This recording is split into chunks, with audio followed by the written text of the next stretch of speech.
Welcome po sa aking YouTube channel. Sa mga hindi pa po nagsusubscribe, please click the subscribe button po. At huwag kalimutang i-click ang notification bell para ma-update po tayo sa mga new upload videos. Ayan po, today po ay magluluto po tayo ng ginisang kamatis with itlog.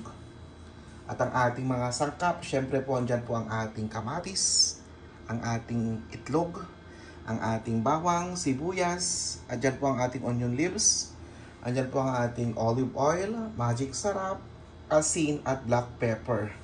Ganyan lamang po kasimple ang ating ginisang itlog o kaya ginisang kamatis with itlog po. Ayan na po, inuna natin ang ating bawang. Susunod ko na po ang ating sibuyas. Ayan na po, sinunod natin ang ating sibuyas. Ayan, igigisa ang ating bawang at ang ating sibuyas po. Isusunod ko na po ang ating kamatis. Ayan na po ang ating kamatis. Igigisa ko na po together with our bawang at ang ating sibuyas. Ayan, lalagyan ko na rin po siya ng asin at paminta at konting magic sarap po. Kaya na po, nilagyan ko na po siya ng asin, magic sarap, at ang ating black pepper po. Ayan.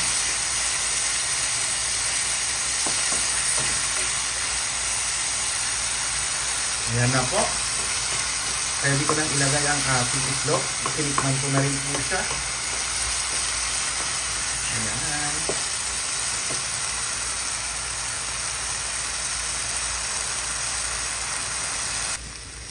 Ayan po, pinagsabay ko na ang ating itlog at ang ating onion leaves para maluto po silang dalawa.